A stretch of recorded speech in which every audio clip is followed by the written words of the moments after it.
New at 6, work is still being done at Enlow's Cancer Center. We'll bring you a live report. Plus, new details tonight why a Chico man accused of killing his father was out of jail even after violating parole. Plus, a motorhome in flames right outside a Redding gas station. Covering Northern California. You're watching Action News Now. Coverage you can count on. We're getting an inside look tonight on Enlow's new comprehensive cancer center and where construction stands right now and when it will open. Action News Now reporter Margot Rowe got to take a tour of the inside. She joins us live there in Marion Park. Margot, we know that a lot of this is already completed. Yes, Haley, it is over 50% completed now. And I actually spoke with the lead contractor and got a look inside, and he showed me that on the second floor, they actually started to put sheetrock up. So you actually can see what some of the rooms are looking like, and it's starting to come along really nicely. And other areas of the center that will be dedicated to treatment purposes are also making great progress, such as the linear accelerator rooms that require walls to be 4 feet and 7 feet thick, as that will be handling radiation. And the chemotherapy infusion bay is also making great progress. The current bay facility on Cohasset only has about 30 beds, and this would have 56 beds instead here in Marion Park. Now, the exterior is expected to be finished in roughly a month, and the whole center is to be completed in May 2026. And after construction wraps up and Enlow is given the keys to the center, they have to go through the state for a certification and licensing process, which will take a few weeks, but Enlow should start seeing patients through these doors by August next year. Reporting live in Chico, I'm Margot Rowe for Action News Now. Good to hear. Thank you, Margot. Enlow Health needed $20 million for this capital campaign for the center and has reached its goal, but donations can still come in through September 30th. A man charged with killing his own father made his first court appearance today in Butte County. Matthew Theobald appeared in court for the first time since he was arrested.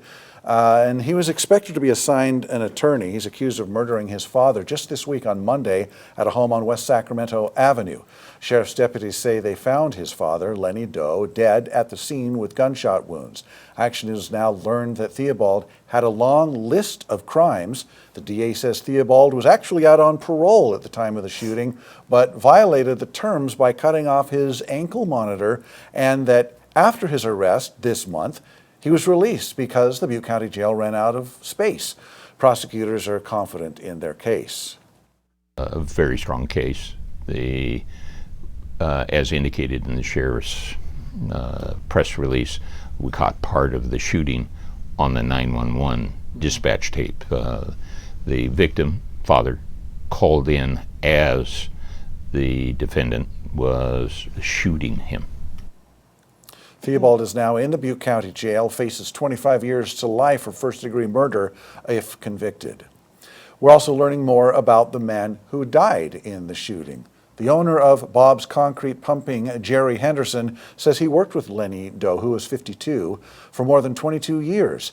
In part, he said in a statement, "We have lost a great person in the Chico area. He had a heart of gold. He would do anything for anybody. It was a very sad, sad day when we lost Lenny." Henderson also said that Doe was very competitive and a very hard worker. Another case we're keeping a close eye on involves one of our news reporters.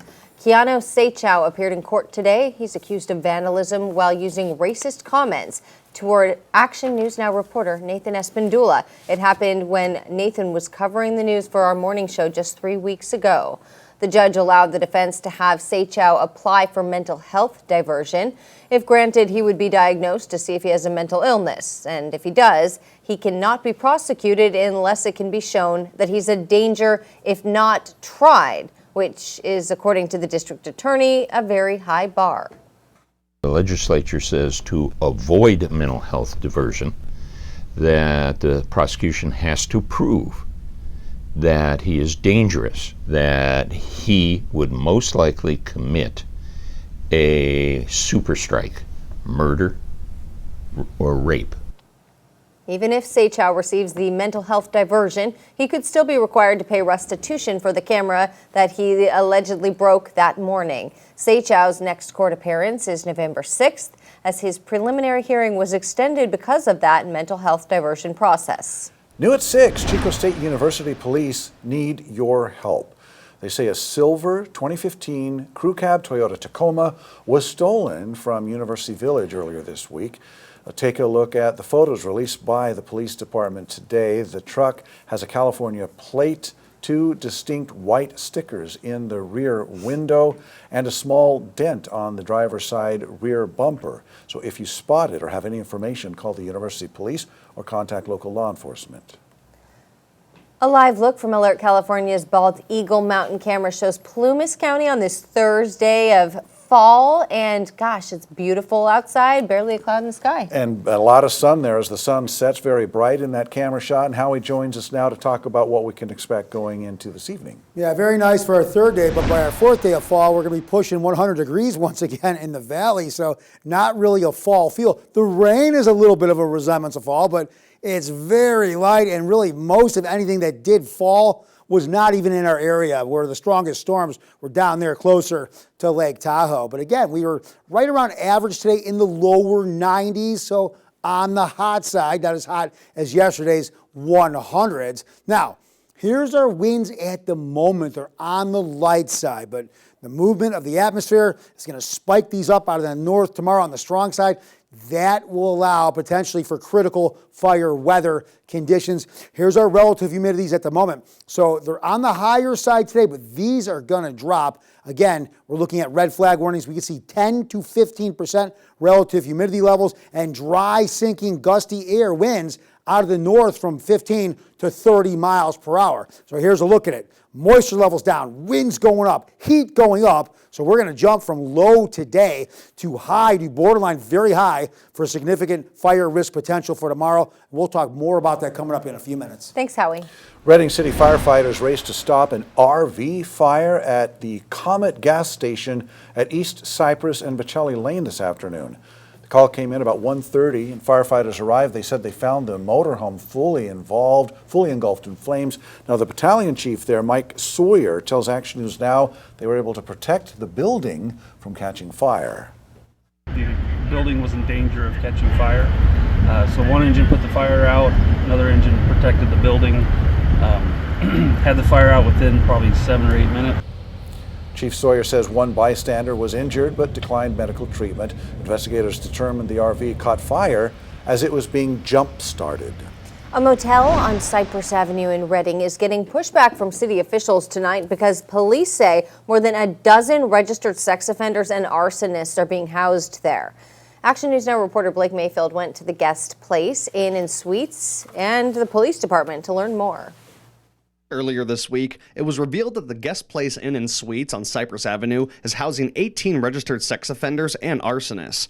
Those receiving housing are a part of the No Boundaries program, which works in collaboration with the California Department of Corrections and Rehabilitation to house parolees who are fresh out of jail. With a contract agreement, Guest Place has blocked off 30 rooms specifically for those enrolled in the program. An administrator with the Guest Place Inn and Suites tells me that the motel doesn't have any control over the clients that stay in the portion of the motel that's currently being leased. This program has been up for a long time and was actually located in downtown Redding.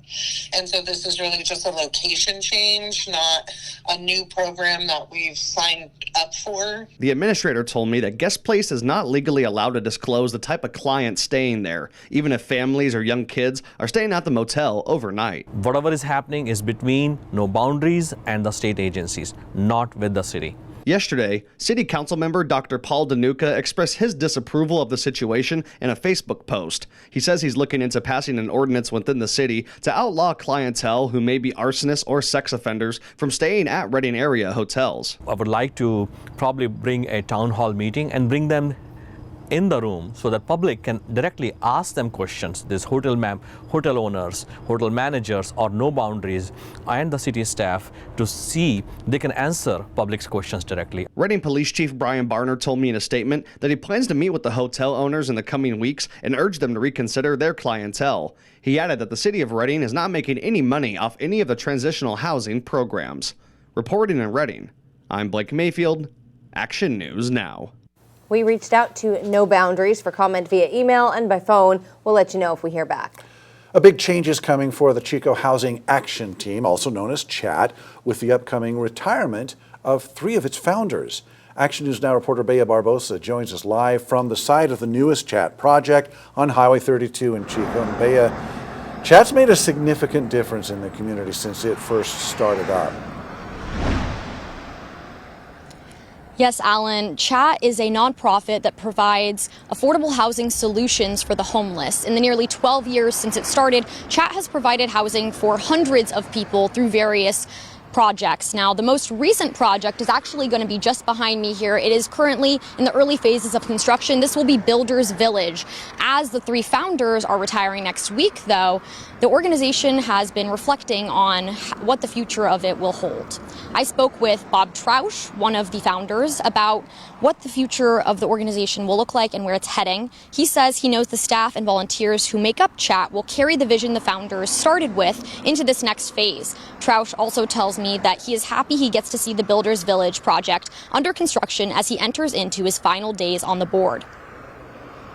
We're really, really excited, and this is the beginning of it right here. I mean, we're breaking ground, and it was a 4-year journey from getting this land donated to us to breaking ground, and within about a year we'll start putting people in here from our community that need housing. And again, whether it's a senior that is disabled, whether it's someone mentally disabled, whether it's an accident, whatever happens to be, this place is going to be for people who need help. And people who are dependent, we're going to help make them independent. So we're pretty excited about that. The Builders Village project will have 61 units of affordable housing and is designed with accessibility in mind for people with disabilities. As a part of the founders' upcoming retirement, Trausch tells me they are trying to raise $400,000 as a goodbye gift to the organization. Trausch says this money would help support the Builders Village project, as well as other programs that would allow Chat to grow and help even more people. Trausch tells me that he knows that he will continue to be a part and play a role in the organization that he helped found despite stepping down from the board in just a couple of days here. He says he knows that it will continue to be a part of his life. Reporting live in Chico, Bea Barbosa, Action News Now. All right, thank you, Bea. Chat's Legacy fundraiser has raised more than $200,000 so far. It is accepting donations through September 30th, which is the founder's last day on the board. Still to come, a campfire hero shares his story on the big screen, where you can see the premiere showing tonight. Plus, what you need to know about climate credits that may bring your utility bill down quite a bit this month.